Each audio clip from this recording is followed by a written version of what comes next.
Jabat tangan sama kiri kanannya, bilang kamu akan diberkati pada pagi ini. Haleluya. Silakan duduk ibu-ibu sekalian. Shalom, selamat pagi semuanya. Puji Tuhan. Siapa yang kemarin datang di Kongres Wanita Battle Indonesia di Christ Cathedral? Ada di sini yang hadir di sana? Coba tinggi-tinggi dulu. Wow, banyak juga ya. Saya lihat foto-fotonya sih. WBI Eklesia tuh emang paling heboh. Kalian udah foto di mana aja? Ada nggak Pak area gedung itu yang belum kena foto? Ada nggak? Ya, saya tadi waktu perjalanan menuju ke sini, saya bilang sama tim saya by the way nggak datang sendiri ya, ada beberapa ibu mendampingi saya mesti kenalin dulu. Ada Okina Tambunan, lambaikan tangan nak. Nah ya, lalu kemudian ada Ibu Feni dan Ibu Ovitiwa. Iya. Jadi mereka bertiga melayani bersama-sama dengan saya, juga melayani kaum ibu di gereja kami. Ya, kalau di sini namanya WBI Eklesia ya, atau ada nama lain lagi? Ada itu ya, WBI Eklesia. Kami pakai nama WWF saudara, bukan World Wrestling Federation ya. Wise Women Fellowship. Ya, jadi persekutuan wanita bijak. Gitu kan. Amsal pasal 14 ayat yang pertama berkata, perempuan-perempuan yang bijak mendirikan rumahnya. Tapi yang bodoh, udah hafal ya? Wih hebat nih. WB kita beri tepuk tangan dong, WB Eklesia nih. Pokoknya saudara kalau ketemu sama Evelyn, nah itu tuh ayatnya tuh ya. Jadi khusus untuk perempuan-perempuan itu yang Tuhan taruh di hati saya saudara. Bahwa perempuan-perempuan yang bijak itu mendirikan rumahnya. Amin. Siapa di sini perempuan-perempuan yang membangun kehidupan, membangun keluarga, membangun rumah tangganya? Amen, puji Tuhan. Tapi dikatakan firman Tuhan yang bodoh, katakan yang bodoh. Sudah pernah ketemu perempuan bodoh gak? Banyak sih di kota ini saudara. Ya, kita bilang yang bodoh itu menghancurkan. Yang bodoh itu meruntuhkan dengan tangannya sendiri. Jadi gak perlu pakai tangan orang. Yang bodoh itu suka ngerusak. Ngerusakin apa? Ngerusak yang dia bangun itu. Saudara. Dan saya mau bilang bodoh itu bukan di otak. Sama, bijak itu bukan masalah intelektualitas saudara.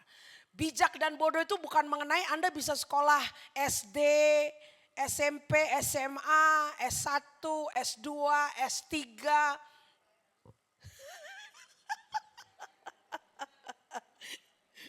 Ya. Kalau dengar Pak Ketua Sinode bahkan sampai karburator yang disebut sama beliau tuh. Saudara, bukan masalah itu, nanti ada S-Doger ya. Bukan masalah di situ, saudara ya ibu-ibu. Bijak itu, saudara tahu orang bijak itu datangnya dari mana? Dari takut akan Tuhan. Ya. Jadi perempuan-perempuan itu bisa bijak karena dia takut akan Tuhan. Nah lawannya bijak adalah bodoh. Berarti orang bodoh tuh bukan karena otaknya IQ-nya kurang saudara. Orang bodoh tuh karena gak takut Tuhan. Ya. Terserah mau pendidikannya sampai S1, S2, S3, S-Doger, S-Cendol. Kalau gak takut Tuhan jadinya bodoh. Begitu bodohnya sampai rumah tangganya dia sendiri yang hancurin. Begitu bodohnya sampai persahabatan-persahabatannya dia sendiri yang hancurin. Begitu bodohnya sampai reputasinya dia sendiri yang hancurin. Dan saya berdoa saudara, lewat fellowship yang diadakan seperti ini, di tengah-tengah minggu, ibu-ibu saling berkumpul satu dengan yang lain. Ayo kita sama-sama jadi perempuan-perempuan yang bijak saudara. Kita makin hari makin takut Tuhan. Sehingga kita membangun keluarga kita. Kita membangun anak-anak kita menjadi generasi yang takut Tuhan. Kita membangun karir kita. Kita membangun tempat di mana kita ditempatkan Tuhan. Yang setuju katakan amin. Lihat kiri kanannya, saudara dikelilingi perempuan bijak ya. Coba lihat, nah itu tuh yang di samping Anda kiri kanan tuh bijak itu. Makanya ada di sini pagi ini, mengambil waktu di sini. Karena hanya orang bijak yang bersedia investasi waktu untuk belajar firman Tuhan. Amin. Anda tidak buang waktu makan es-doger di luaran sana. Oke, saudara hari ini tema kita adalah pemuritan dan komunitas. Dan saya kasih subtitlenya di situ, pertumbuhan yang intensional. Katakan intensional. Kalau kita mau bertumbuh saudara, pertumbuhan itu hanya bisa terjadi secara intensional. Ya. Jadi sama aja, orang bisa makin tambah umurnya, tapi yang namanya growing itu harus direncanakan. Pertumbuhan atau growth itu harus dilakukan secara terencana. Makanya ibu-ibu juga mau kasih makan anaknya, makanannya dipilih yang bergizi. Karena ibu-ibu mau supaya anak-anak bertumbuh. Katakan bertumbuh, ya sehat. Pikirannya cerdas. Kalau di sekolah dia bisa menyerap pelajaran karena mendapat asupan gizi yang baik. Nah yang kayak begitu kan tidak terjadi secara simsalabim. Yang begitu kan gak terjadi secara kesera-sera, whatever will be, will be. Perlu ada perencanaan kan? Siapa di sini ibu-ibu yang kalau tiap hari mikir, aduh hari ini mau masak apa ya? Bener gak? Ada nggak yang cukup teliti menu masakan 1 minggu ya breakfast, lunch and dinner udah ditulis di kulkas atau ditulis di pintu mana gitu. Anda bisa kalau ke pasar nggak bingung gitu kan. Masuk pasar, masak apa ya? Ada yang pakai tulis gitu nggak? Ada yang cukup teliti kayak begitu ya? Kan kalau nggak bingung, Anda masuk ke dapur, masak apa ya hari ini ya? Apa yang ada di kulkas aja deh, diracik begitu. Saudara kalau cuma mau simsalabim begitu ya nggak tahu ya anak-anak bisa dapat asupan gizi nggak? Katanya generasi sekarang generasi micin. Saya bilang mah bukan micin lagi. Kalau Okina bilang micin curah. Udah ekstra gitu ya. Jadi katakan pertumbuhan harus disengaja. Jadi nggak otomatis ya. Nah sama halnya kalau kita bicara mengenai pertumbuhan secara fisik di mana diekspektasi intelektualitas kita, kemampuan mengolah data, kemampuan menganalisa, kemampuan mengambil pilihan-pilihan dan keputusan yang cermat, yang tidak menciderai keluarga, tidak menciderai anak-anak kita, tidak menciderai masa tua kita, itu perlu dilakukan secara terinci dan terarah. Demikian halnya saudara, saya ingin memparalelkan itu dengan kondisi kerohanian kita. Katakan kerohanian. Ya. Bertumbuh secara rohani pun perlu perencanaan dan perlu dilakukan secara intensional. Nah kita akan lihat teksnya terlebih dahulu ibu-ibu sekalian dari Markus pasal yang pertama ayat yang ke-17. Muncul di layar dan kita akan baca ayat ini sama-sama. 3, 2, 1.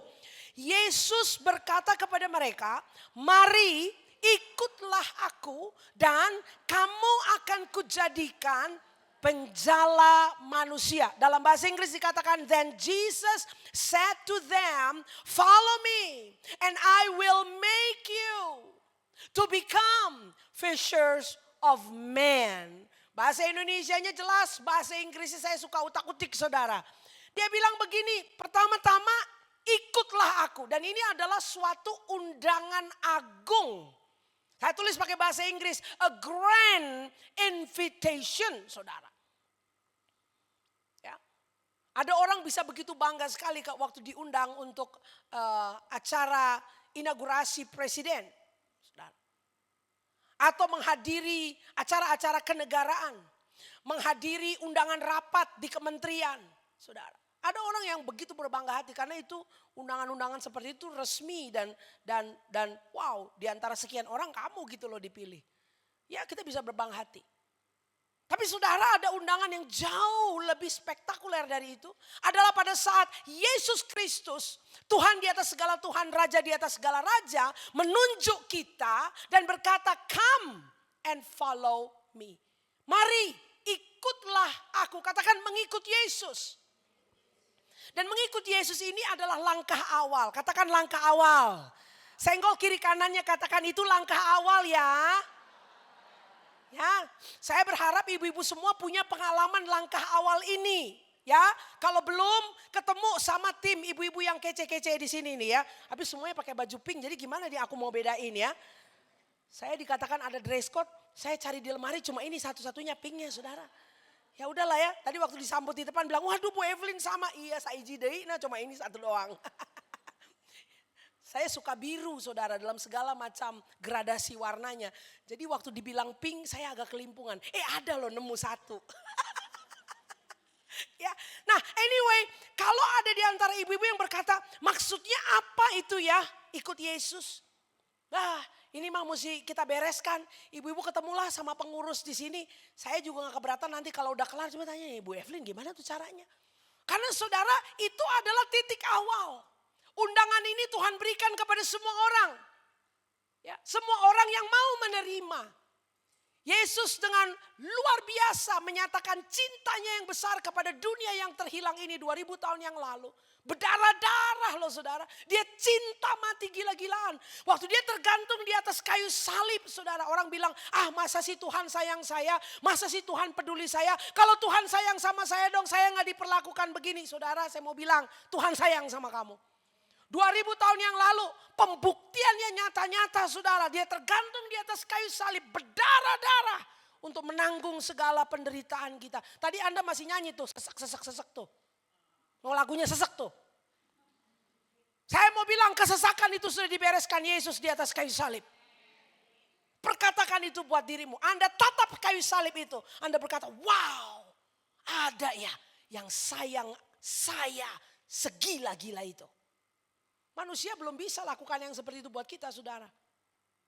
Karena hanya manusia gila yang mau cinta kita seperti itu. Tapi ternyata ada cinta yang gila-gilaan. Cintanya Yesus bagi kita gila-gilaan. Dia menanggung segala sakit penyakit. Kutuk-kutuk kita. Kesesakan kita. Kegilaan pikiran kita. Di atas kayu salib. Makanya kepalanya dimahkotai duri itu supaya saudara gak usah gila lagi di pikiranmu. Gak usah stres di pikiranmu. Gak usah depresi saudara. Gak usah tertekan. Karena dia menanggung itu semua. Anda yang merasa dikhianati orang, dibohongi, ditinggalkan orang, ditipu orang. Yesus sudah lalu itu semua. 2000 tahun yang lalu ada seseorang yang telah menyatakan cintanya kepada kita luar biasa. Lalu kemudian dia mati. Dia bangkit kembali pada hari yang ketiga saudara. Lalu dia kembali ke surga pada hari yang ke-40 saudara. Lalu kemudian dia menyatakan kepada kita untuk pergi menjadikan semua bangsa sebagai muridnya. Maksudnya apa sih? Udahlah kamu yang mengalami kasih Tuhan. Kamu yang menerima pengorbanan Yesus di atas kayu salib. Ayo dong ikut dia. Supaya Anda bisa jadi pemberita bagi orang lain. Jadi saudara ini harus jelas ya. Kita gak bisa bilang udah kok saya kan udah Kristen. Ya saudara gak bisa begitu. Ya saya ada mengkaunsel anak-anak muda juga zaman sekarang ya. Jadi saya bilang apalah status hubunganmu dengan si cowok itu. Ya gak tahulah pastor aku lagi digantungin aja. Maksudnya digantung di mana kamu? Lah bukannya udah jalan bareng-bareng. Ya gitu deh. Maksudnya kok gitu deh. Gimana nih cerita hubungan kok gak pakai status? Ya soalnya dia belum menyatakan. Katakan butuh pernyataan. Iya, biar kata udah diajak makan sate, makan nasi goreng, makan capcay, udah jalan-jalan nonton. Ya kalau gak ada pernyataan mah belum. Kan yang perempuan-perempuan juga kepingin tahu bahwa am I exclusively yours? Are you exclusively mine and mine only? No sharing-sharing. Kan begitu. Lah kalau gak ada pernyataan begitu, kalau di-share-share boleh dong. Gue share ya, lu gue kasih separuh. Lalu ntar separuh gue kasih yang lain lagi loh. Mau gak saudara? Kalau belum ada pernyataan gak bisa menuntut. Betul gak? Tapi saudara demikian halnya. Waktu kita dikatakan mengikut Yesus. Dan kita setuju menanggapi panggilannya. Artinya Jesus, I am exclusively yours. Aku adalah milikmu. Dan hanya engkau saja. Tidak ada yang lain. Hanya engkau pemilik hatiku. Itu. Kita berkata ya. Nah yang kayak gitu mesti ngomong. Makanya firman Tuhan berkata hati percaya mulut mengaku. Jadi kalau masih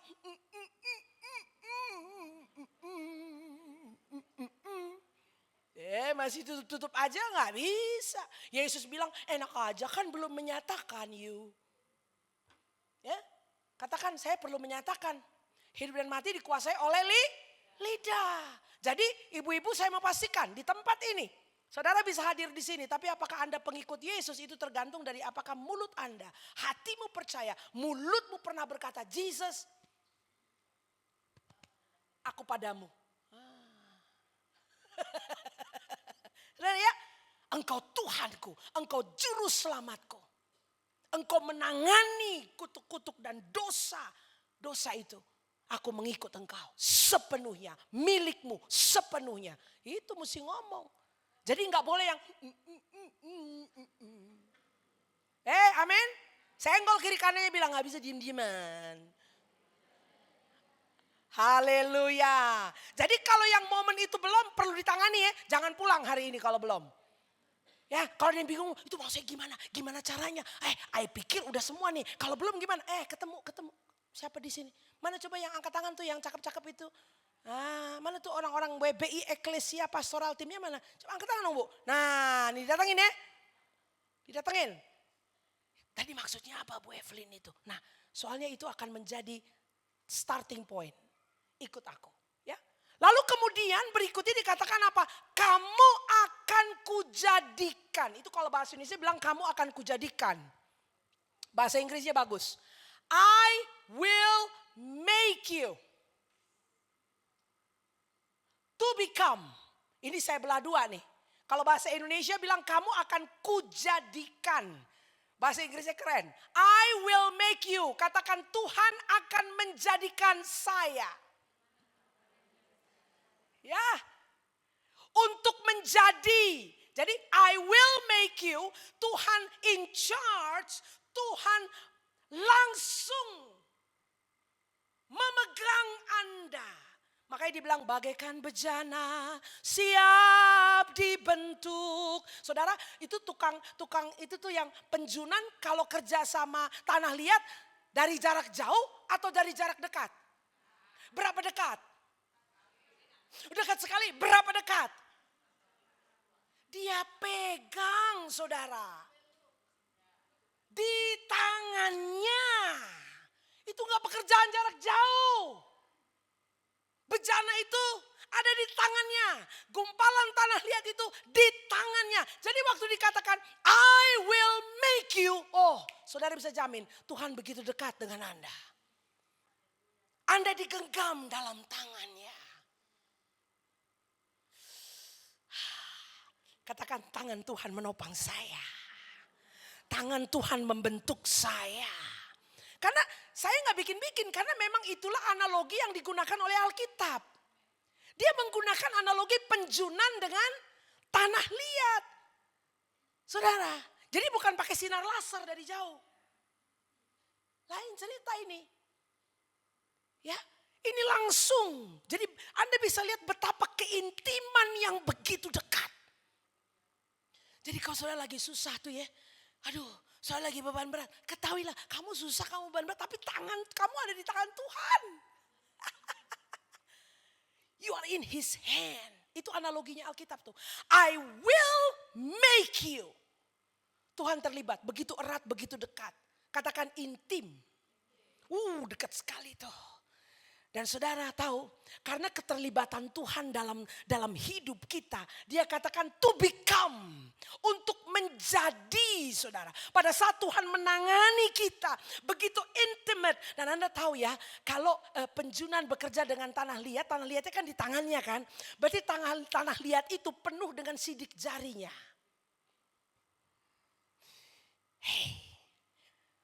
Bener gak? Sambil dipegang gitu. Lihat di sini ada sidik jarinya. Sini sidik jari. Waduh, itu tanah liat penuh dengan sidik jari daripada penjunan itu. Saudara, orang-orang yang begitu intim dan ditangani Tuhan, ada di tangan Tuhan, you can tell. Anda bisa bilang, iya, aku ingat kejadian itu ada Tuhan di sana. Aku lihat kejadiannya itu ada Tuhan di sana. Kejadian itu ada Tuhan di sana. Aku ingat kejadian itu ada Tuhan di sana. Karena rupanya tiap hari Tuhan terlibat, Tuhan menangani, Tuhan memegang. Saudara, jadi ketemu orang, ya memang ada sidik jari Tuhan di mana-mana di hidup kita, saudara. Karena kita tanah liat yang dipegang sama Tuhan. I will make you to become, menjadi penjala manusia. Nah, ujungnya adalah penjala manusia, saudara. Kita gak usah pusing mengenai penjala manusia. Kamu beri dirimu ditangani oleh Tuhan. Ujung-ujungnya kamu akan menjala manusia. ujung-ujungnya kamu akan menjala orang. Karena orang yang ditangani Tuhan akan punya daya tarik untuk buat orang lain juga kepingin ditangani Tuhan. Hello. Problemnya kalau sampai sekarang belum ada yang ketarik-tarik, Anda mikir dong. Aku nih udah mau ditangani Tuhan gak? Ya, kita jangan jadi tanah liat yang mau kabur gitu loh saudara. Lagi mau Tuhan pegang, gak mau gitu kan. Agak repot sih ya, kalau menganalogikan kayak gitu emang tanah liat bisa milih-milih begitu. Cuma orang tuh kadang-kadang lebih lincah dari tanah liat. Jadi Tuhan mau tangani gitu, gak mau. Tuhan mau pegang, enggak mau. Jangan dulu Tuhan, jangan dulu. Aku belum siap. Hello. Enggak, ibu-ibu yang kayak gini memang adanya di wilayah utara yang banyak angin laut. Mereka tuh selalu jadi korban dalam setiap analogi saya. Tuh kena angin laut dia. Saudara, pernah gak gitu? Tuhan mau tangani. Lalu dia bilang, enggak, belum siap. Jangan Tuhan. Padahal sakit tuh, Tuhan mau sentuh. Dia bilang, jangan dulu. Saudara, akhirnya kita punya daya tarik. Kan katanya mau jadi penjala manusia. Itu akhirnya terhambat. Kenapa? Ada hal-hal dalam hidup kita yang Tuhan mau tangani, kita gak mau dulu. Padahal kalau menurut ukuran waktu, musinya sudah banyak yang bisa kita jala. Yang sudah kita bisa tarik. Waduh, ini konsep-konsep yang cukup dalam sebetulnya. Tapi ini perkenalan saudara ya, supaya kita bisa melihat kalau ujung-ujungnya seperti ini, mari ikutlah aku dan kamu akan kujadikan penjala manusia. Berarti ini adalah suatu proses di mana dari mengikut Tuhan kita kemudian akan menjadi penjala orang. Amin. Nah, ini gak usah pakai angkat tangan, tapi saudara coba evaluasi. Sudah berapa lama berjalan mengikut Tuhan, lalu sudah menjala jiwa berapa orang? Gak usah ngomong, diam aja.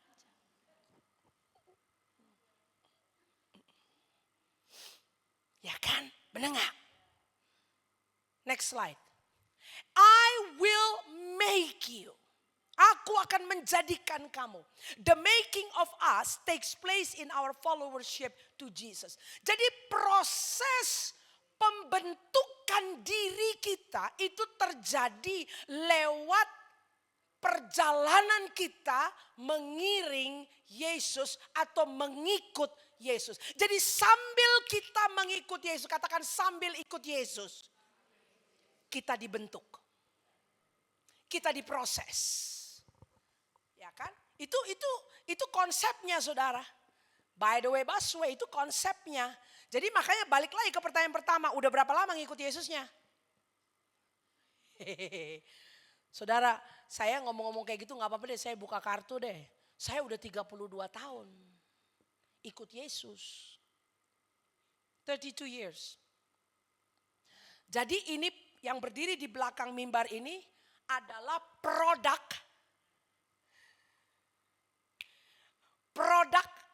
bentukan Yesus Kristus yang 32 tahun hasil kerjanya. Saudara gak mau kenal Evelyn sebelum 32 tahun itu. Enggak seperti ini. Tahun-tahun awal juga gak gini. 10 tahun lalu juga gak kayak gini. Kenapa saya bisa bilang begitu? Karena memang tiap hari kan bertumbuh, betul gak? Aku hari ini harus lebih baik daripada minggu lalu. Betul? Dan kita akan masuk tahun 2025 dan kita rindu semakin serupa Yesus di tahun depan daripada tahun ini. Kemampuan kita mengasihi orang lain. Kemampuan kita mengampuni orang yang berbuat jahat kepada kita. Itu pelajaran susah tuh. Benar gak sih saudara? Apakah kita lebih mampu hari ini mengampuni orang yang bersalah kepada kita daripada 5 tahun yang lalu? Daripada 2 tahun yang lalu? Are we growing in our ability to forgive people? Kita bertumbuh gak dalam kemampuan kita mengampuni orang yang bersalah kepada kita? Dulu mungkin waktu ada orang mengkhianati kita. Duh ilah mak pahitnya. Duh. Pahit. Lebih pahit dari pari, lebih pahit daripada daun pepaya. Pahit sekali. Buh. Ya tapi kan katakan aku perlu bertumbuh. Ya betul lah saudara. Kita perlu bertumbuh. High level itu mungkin begitu modelnya. Tapi kalau udah 10 tahun ikut Yesus. Ditinggalkannya masih sama mungkin. Dikhianatinya masih sama. Ada aja yang kayak begitu saudara. Tapi tanggapan kita terhadap kejadian-kejadian itu seperti apa? Nah, respon kita seperti apa? Nah, di dalam mengiring Yesus, hal-hal yang seperti ini akan tersingkap, katakan tersingkap, dan ditangani. Problemnya kita mau ditangani atau tidak.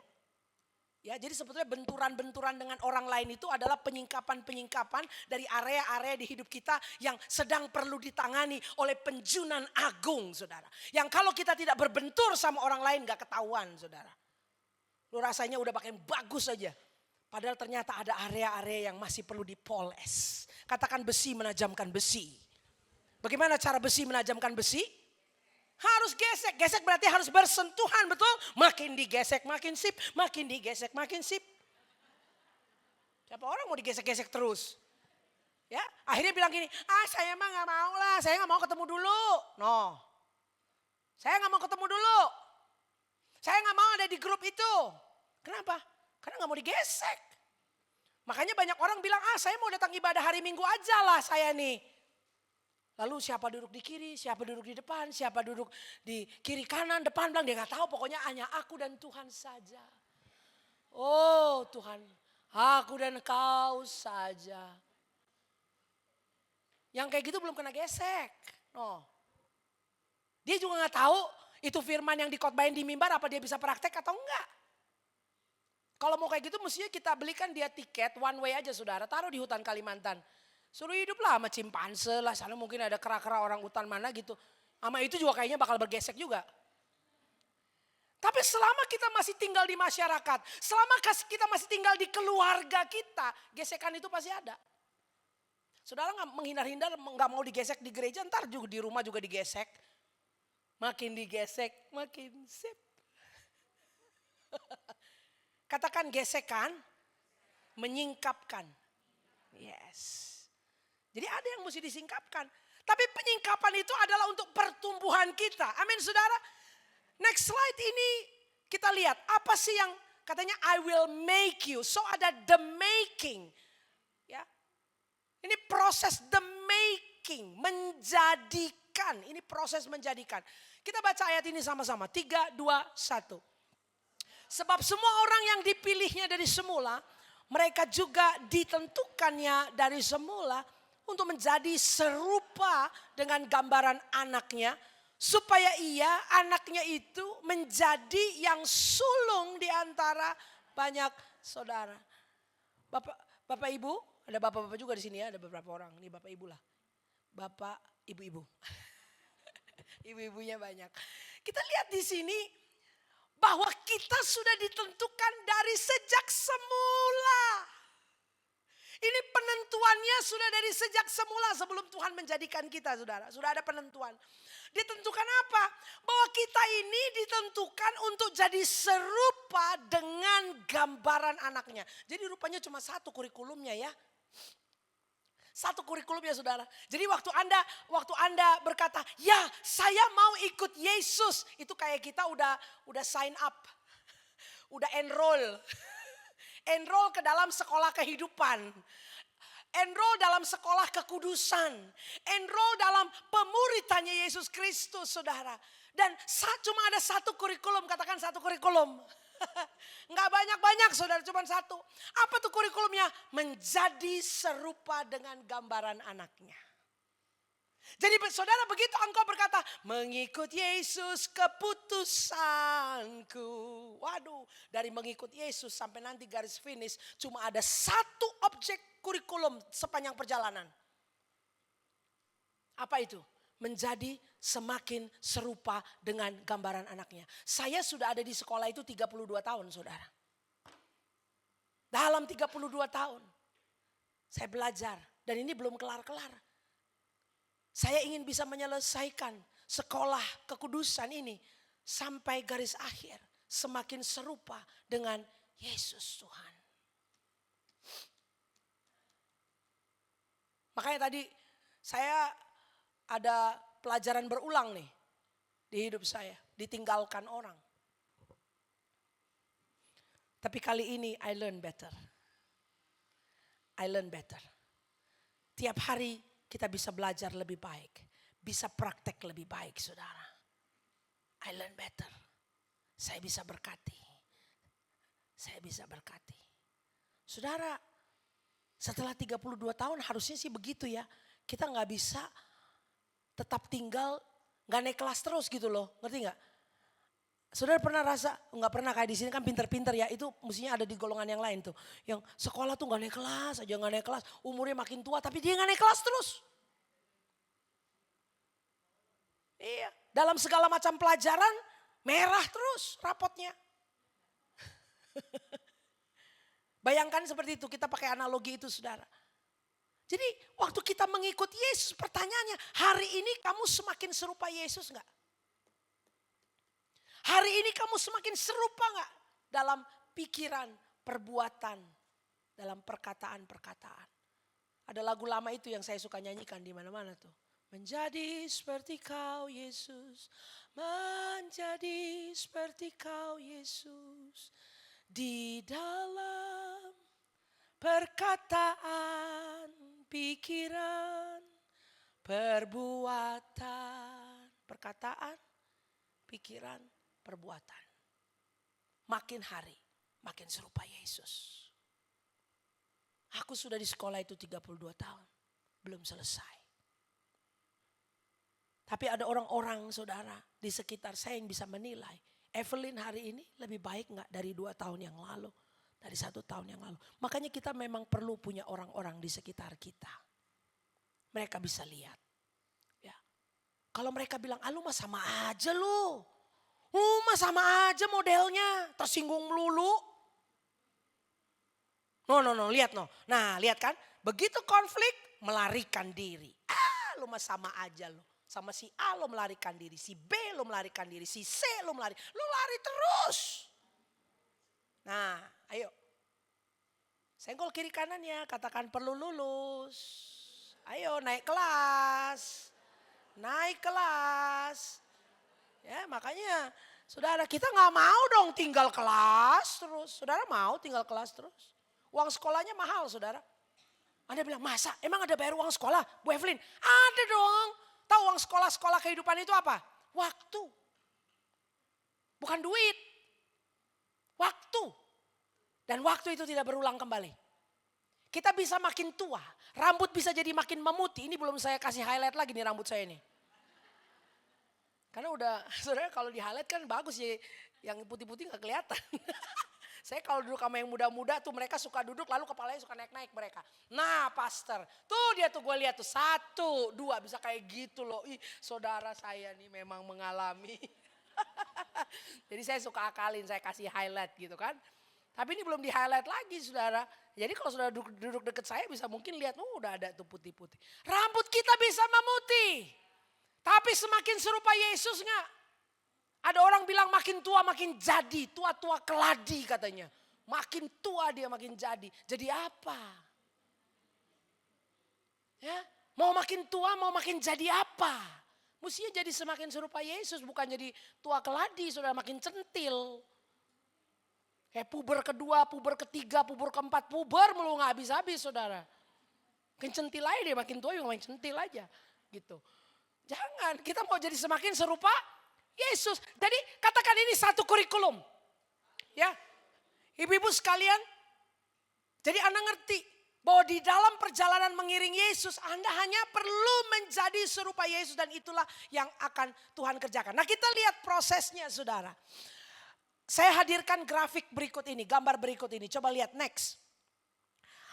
Kita melihat di sini ada satu celah yang memisahkan bagian kiri dan bagian kanan saudara. Ada celah atau bahasa Inggrisnya ada gap. Ya, ada jurang yang memisahkan. Dan jurang ini adalah, next slide. Jurang ini adalah jurang pemisah antara apa yang kita ketahui dengan apa yang menjadi kelakuan kita atau perilaku kita. Betul nggak? Kita dengar khotbah, ampunilah musuhmu. Amin, haleluya. Berdoa bagi mereka yang telah menyakiti kamu. Amin, haleluya. Lalu kejadian, gedeknya minta ampun kita. Lah tadi kan pokoknya amin. Jadi rupanya antara pengetahuan dengan tindakan ada jurang, saudara. Nah jurang ini perlu dijembatani. Nah kita lihat jembatannya itu apa. Supaya Anda ingat nih, saya makanya pakai grafik. Coba next slide. Jembatannya namanya pemuritan. Jadi pemuritan itu menjembatani antara pengetahuan kita dan kelakuan kita. Jadi rupanya perlu ada pemuritan ya, supaya antara bilang amin di gereja dengan yang dipraktekin di luar gereja itu sama. Kalau enggak orang bisa korslet kalau lihat kita. Lu mah haleluya haleluya mulu, tapi kelakuan lo kayak setan. Ya itu karena jurangnya udah terlalu jauh, gapnya terlalu jauh. Kita menjadi dua orang yang berbeda, saudara. Next slide. Nah dengan pemuritan ini sebetulnya apa yang terjadi? Terjadi transformasi karakter. Jadi gereja perlu melakukan pemuritan di dalam sistemnya. Sehingga pengetahuan itu bisa kemudian mendampaki kelakuan kita sehari-hari. Kalau tidak ada suatu proses pemuritan yang intensional, yang terarah, terencana dan disengaja, maka jemaat yang sudah berkata aku ikut Yesus, jemaat yang sudah berkata amin di tengah-tengah khotbah pendeta, itu akan punya perilaku yang berbeda. They do not know how to practice the word of God. Mereka nggak tahu bagaimana mempraktekkan firman Tuhan di dalam keseharian mereka. Atau mereka tidak mau bayar harga rasa sakit untuk mentaati firman Tuhan. Katakan transformasi karakter. Saya kutip apa yang dikatakan oleh Dietrich Bonhoeffer, saudara. Kutipannya bilang begini, next slide. Kekristenan tanpa pemuritan itu sama saja dengan kekristenan tanpa Kristus. Jadi ini non-negotiable, tidak bisa dinegosiasi. Kalau kita mau berubah, mengalami transformasi karakter, jadi semakin serupa Kristus, maka kekristenan kita perlu ada pemuritan. Yang mengerti katakan amin. Ya, kita lihat pemuritan, next slide. Pemuritan itu kalau menurut Dallas Willard itu seperti apa? Pemuritan adalah relasi yang saya bangun dalam Yesus Kristus. Agar saya dapat menyatakan karakternya. Sebagai muridnya, saya belajar.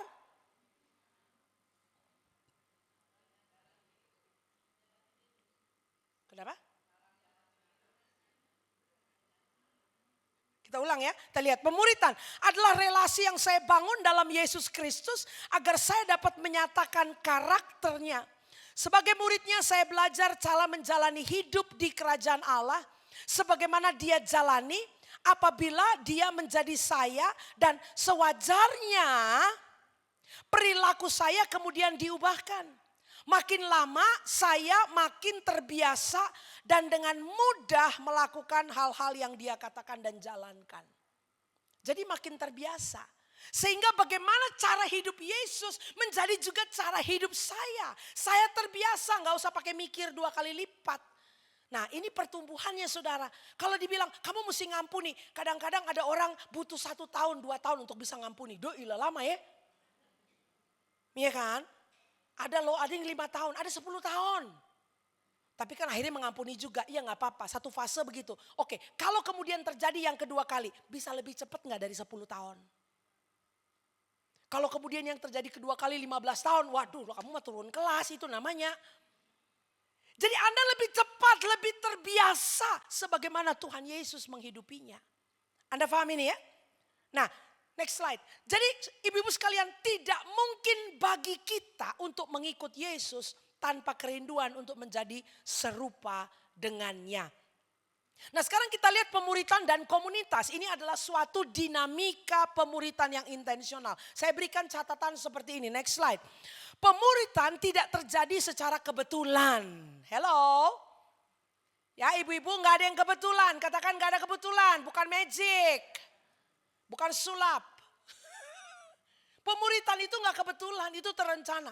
Gereja perlu memiliki strategi untuk mengubah petobat menjadi murid. Strategi yang efektif melibatkan terjadinya pemuritan yang relasional. Jadi pemuritan itu perlu ada relasi. Hello, relasi saudara.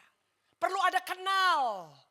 Jadi makanya ada seorang hamba Tuhan berkata, to know and to be known. Berupaya mengenal lalu juga membuka diri untuk dikenal. Ada orang gak nyaman loh kayak gitu. Aduh saya emang gak mau cerita-cerita, aku gak mau cerita-cerita. Jadi dia gak mau dikenal. Jadi maunya jadi orang Kristen yang kayak itu loh. Agen mata-mata CIA. Sembunyi-sembunyi dia datang gitu kan. Itu gak akan bisa terjadi pemuritan yang seperti itu. Nah dinamika pemuritan ini terjadi seperti apa? Next slide. Grup besar dan kecil. Ini dinamikanya. Jadi gereja-gereja yang melakukan pemuritan akan memakai strategi ini. Grup besar dan kecil. Maksudnya apa? Grup besar itu adalah pertemuan raya. Celebration service. Biasanya diadakan hari Minggu. Yang kayak gini juga sebenarnya ini raya. Ya, dalam kelompok yang sangat besar. Nah di dalam grup besar seperti itu. Dalam pertemuan-pertemuan celebration yang raya sifatnya. Di situ ada khotbah-khotbah dan pengajaran. Betul dong saudara ya. Ada khotbah nih kayak gini nih, saya one way khotbah kepada saudara. Ya, saya sharing firman Tuhan. Anda ikut kongres kemarin, sama. Itu adalah one way. Dan kita diberkati nggak dengan khotbah dan pengajaran? Siapa yang diberkati dengan khotbah-khotbah pengajaran? Ya, ini udah tatap muka loh. Apalagi kalau saudara pakai YouTube. Ya, saudara melambai kayak gitu, yang di YouTube, yang di dalam layar sih nggak bisa melambai balik ya. Jadi saya juga bingung kalau orang bilang gerejanya di mana? Gereja YouTube. Wah kalau yang kayak gitu nanti kalau dia kenapa-napa ya lu cari aja yang di YouTube itu. Ya, apalagi kalau kamu almarhum, kamu pasang aja iPadmu di situ baru kamu hembuskan nafas terakhir. Bet gitu kan. Nah udah dari YouTube nanti yang layanin. Bisa nggak kayak gitu? Kita ketawa ya tapi emang nggak bisa kan? Tapi berapa banyak orang Kristen yang pikir begitu. Kamu gereja di mana? Dia sebut nama gereja. Oh kamu hadir di ibadah jam berapa? Saya nonton aja online. Itu tidak masuk akal, saudara nggak masuk akal. Emangnya itu layar iPad atau layar tablet saudara bisa mengunjungi Anda ke rumah sakit? Kan nggak bisa. Betul nggak? Bisa menumpangkan tangan kepada Anda, nggak bisa kan? Mengcounsel Anda itu tidak bisa. Jadi memang kita perlu menjadi bagian daripada gereja lokal. Kita perlu hadir di pertemuan raya. Ya ibu-ibu sekalian ya, perlu hadir. Nah tapi itu nggak cukup, katakan nggak cukup. Nggak cukup. Karena apa? Dinamika pemuritan itu adalah kombinasi dari pertemuan raya di grup besar dan juga pertemuan di kelompok kecil atau grup kecil. Terserah mau dinamakan apa. Kalau di gereja kami namanya life group. Ada orang menggunakan connect group. Ada yang pakai nama cool. Ada yang pakai nama mesbah keluarga. Silakan. Tapi itu kelompok kecil. Nah dalam kelompok kecil ini terjadi apa dinamikanya? Ibu-ibu lihat. Terjadi penginjilan dan perawatan. Jadi dalam kelompok kecil Anda akan belajar menginjil. Menginjil itu apa sih? Memenangkan jiwa. Lalu dalam kelompok kecil Anda akan saling merawat. Anda akan saling care satu sama yang lain saudara. Itu gak bisa dilakukan dalam pertemuan besar. Lalu ada pastoral care, besuk-membesuk, kunjungan ke rumah sakit, mendoakan rumah. Itu pastoral care, aduh ketahuan dia langsung, kemana dia? Dia lagi sakit, ayo kita bergerak, kirim bunga, kirim makanan. Itu pastoral care, adanya di kelompok kecil. Kalau dalam pertemuan raya gak ketahuan. Faham ini ibu-ibu? Saya belum mau colek-colekan ya nanya, kamu sudah ikut di mana kelompok kecilnya? Lalu yang ketiga terjadi apa? Pengembangan kepemimpinan. Ini harus ada di kelompok kecil. Kenapa? Ya saudara waktu di kelompok kecil akan ketahuan karunia-karunia rohaninya. Saudara kalau langsung taruh di panggung sini lututnya bisa gempor gak saudara? Suruh nyanyilah, nyanyi. Takut lah. Ada yang jiper. Tapi kalau di kelompok kecil cuma 10 orang. Nyanyi ya tante, nyanyi. Nah, belajar gitar. Tamborin lah atau apalah. Di kelompok kecil cuma sama 10-12 orang lebih berani. Ibu yang doa ya, ibu doa pembukaan. Lebih berani. Nanti udah berani di kelompok kecil lama-lama bisa di depan sini, betul gak? Coba kalau misalnya langsung di depan sini dikasih mikrofon. Saudara isep nih mikrofon nih. Bibirnya nempel di sini kagak ngomong-ngomong. Heng dia langsung kan. Saya boleh kasih pengalaman gak saudara? Ini ada satu ibu kan saya bilang tadi saya datang sama rombongan 3 orang nih ya. Ini satu. Ini istri produser sutradara film dia padahal. Kalau suaminya sih gak ada masalah dikasih mikrofon. Cuma nih ibu ini lain dia punya kepribadian. Jadi satu kali dia diminta doa. Suaminya baru pulang syuting saudara. Jadi pulang tuh pagi-pagi buta baru pulang syuting. Nah paginya hari itu kami ada pertemuan. WWF, ya ingat bukan World Wrestling Federation ya, ini bukan pertandingan gulat. Itu adalah Wise Women Fellowship. Jadi Ibu Ovi diminta untuk berdoa. Oke, suaminya ingat baru tidur. Jam 3 pagi, 4 pagi dia baru tidur. Kami pertemuan jam 10. Jadi dia berdoa. Saya terkesan dengan kita pakai Zoom saudara. Dia luar biasa.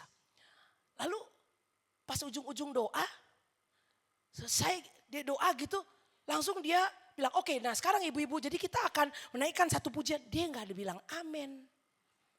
Jadi tuh doa tuh gak ada amin. Ini gak ada ujungnya tuh doa gak ada bilang amin. Dalam nama Yesus amin. Dia gak ada amin saudara. Udahlah ya. Habis itu giliran saya khotbah apa segala macam selesailah semuanya. Jadi setelah selesai kita selalu ada evaluasi. Ini penting kalau pemuritan karena kita mau mengembangkan orang, pengembangan kepemimpinan berarti harus ada debrief evaluation. Evaluasi di bagian akhir. Jadi setelah semua bubar kita evaluasi. Lalu kita bilang, lu tadi tuh waktu doa di awal, lu memang sengaja nggak mau ada amin atau gimana? Dia bilang, hah?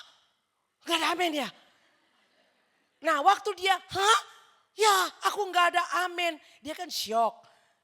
Jadi suaminya di sampingnya tuh kebangun gitu kan. Waktu suaminya kebangun, dia cara syoknya tahu nggak kayak apa saudara? Dia kayak cicak di dinding gitu, dia nempel di, aku nggak bilang amin. Suaminya bangun bilang, hah kenapa? Amin, apa amin? Memang sangat dramatis ya. Jadi suaminya baru tahu, kan kaget apaan sih baru bangun kenapa amin apa? Bilang, aku lupa bilang amin. Simple ya saudara ya. Tapi sebagai gembala, saya merayakan pertumbuhan yang kecil-kecil itu. Kita mau punya jemaat menjadi hamba-hamba Tuhan yang besar, luar biasa. Kamu mesti tekun melihat yang kecil-kecil itu. Saya bangga dengan yang seperti itu. Ya, hari ini, kemarin tuh lupa bilang amin. Tapi kan pertemuan berikutnya dia jadi ingat, oh doa ada amin. Ya, saya punya satu ibu, dia bertobat dari kepercayaan Chinese, saudara. Ya, Jepang Chinese itu. Lalu satu hari kita dalam fellowship, saya bilang, tante udah selesai semuanya, nah ini mau makan. Dia bilang, tante yang doa ya, dia berani. Oh aku ya hihihi gitu kan. Ya oke, pakai mikrofon laginya juga saudara. Dia gak ada masalah mikrofonnya. Jadi doa makan, ya doa makan, dipegang mikrofon. Tuhan Yesus, kita mau makan. Makanannya banyak ya, amin. Ini kalau live streaming dia nonton nih. Saudara semua ketawa. Tapi setelah doa itu saya peluk dia. Tante, bagus berdoanya, bagus. Saya bilang begitu. Kenapa? Saya percaya Tuhan gak stres dengar ibu-ibu doa begitu. Emangnya siapa? Tuhan gak tarik-tarik rambut bilang, ya doanya bikin malu aja lo. Enggak saudara. Bapak mana sih yang kayak begitu sama anaknya yang lagi belajar? Amin.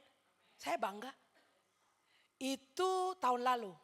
Tahun ini dia terlibat untuk doa kami. Kami punya doa pagi jam 6 pagi tuh. Dia terlibat doa pagi dan satu kali dia yang naikkan pokok doa. Oh saudara, ibu ini bertumbuh. Dia gak lagi bilang Tuhan Yesus kita mau makan nih ya. Banyak nih makanannya, amin. Gak kayak begitu lagi doanya. Dia mendoakan saya. Tuhan pakai Pastor Evelyn. Aku berdoa. Tuhan beri dia kekuatan, kesehatan dalam. Wah saya bilang hebat bisa berdoa. Kenapa? Ada pertumbuhan. ada pengembangan kepemimpinan. Dan ini tidak terjadi di pertemuan besar, di pertemuan kelompok kecil. Jadi saudara, kalau kita hanya ada di pertemuan besar, tidak hadir di pertemuan kecil, kita bisa rugi. Kayak saudara ikut sekolah internasional cuma ikut di satu mata pelajaran. Rugi gak? Rugi. Saudara ambil semua. Saudara expose dirimu. Pertemuan raya ikut. Di kelompok kecil ikut. Pertemuan ibu-ibu ikut. Exposure apapun yang gereja ini siapkan. Katakan, aku mau. Saya mau dimuridkan. Karena saya mau bertumbuh. Saya mau jadi semakin serupa dengan Kristus. Ayat terakhir sebelum saya tutup, saya kasih ayat ini. 1 Timotius 4 ayat 15 berkata, ada real progress, kemajuan yang nyata. Kita baca ayat ini, 1, 2, 3. Perhatikanlah semuanya itu, hiduplah di dalamnya supaya kemajuanmu nyata kepada semua orang. Practice these things, devote yourself to them so that all may see your progress. Supaya semua orang bisa melihat kemajuanmu. Bahasa Indonesia bilang supaya kemajuanmu nyata kepada semua orang. Jadi saudara, orang Kristen yang bertumbuh itu bisa dilihat kok sama kiri kanannya. Itu bisa dilihat oleh gerejanya. Itu bisa dilihat oleh keluarganya. Kemajuan kita adalah kemajuan yang menjadi nyata dan bisa dilihat orang. Kutipan terakhir dari Ruth Haley Barton berkata, spiritual transformation atau transformasi rohani adalah the process by which Christ is forming us. Proses di mana Kristus terbentuk di dalam kita. For the glory of God, demi kemuliaan Allah, for the abundance of our own lives, supaya demi kelimpahan-kelimpahan terjadi di hidup kita. Oh, kita suka ini semua ya.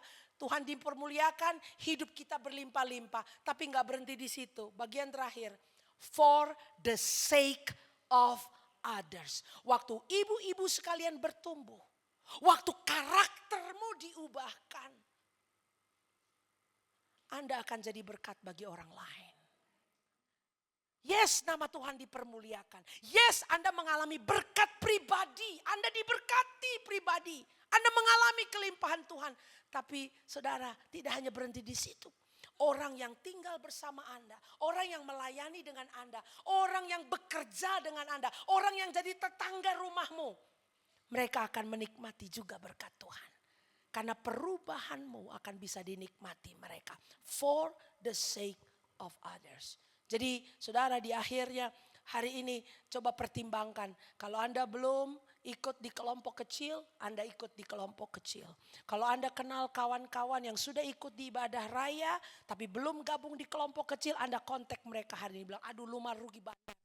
Rugi loh, ayo aku ajak. Supaya kamu bisa lihat kemuliaan Tuhan. Supaya kamu ngalami berkat Allah. Supaya orang yang tinggal sama kamu juga menikmati berkat Tuhan dalam hidupmu. Amin saudara. Kita satu di dalam doa. Bapa Surgawi, hamba mengucap syukur untuk sharing firman Tuhan pada hari ini. Tuhan, terima kasih buat gereja ini yang semakin hari semakin bertumbuh. Terima kasih buat persekutuan ibu-ibu di tempat ini. Pak, firman-Mu telah disampaikan dan hamba berdoa. Setiap ibu mengambil komitmen untuk masuk di dalam pemuritan itu. Ada di dalam pertemuan raya, namun juga ada di dalam komunitas-komunitas yang kecil. Kami bersedia dibentuk oleh Tuhan. Bersinggungan, bersisian satu dengan yang lain. Sehingga Bapa, Engkau bebas menyingkapkan yang terselubung. Dan di area-area yang Kau singkapkan itu, kami bertumbuh. Menjadi semakin serupa dengan gambaran putramu, Yesus Kristus. Berkati setiap orang yang telah menerima kebenaran firman Tuhan, sehingga mereka mengalami manfaatnya Tuhan. Dalam nama Tuhan Yesus, hamba mengucap syukur dan berdoa.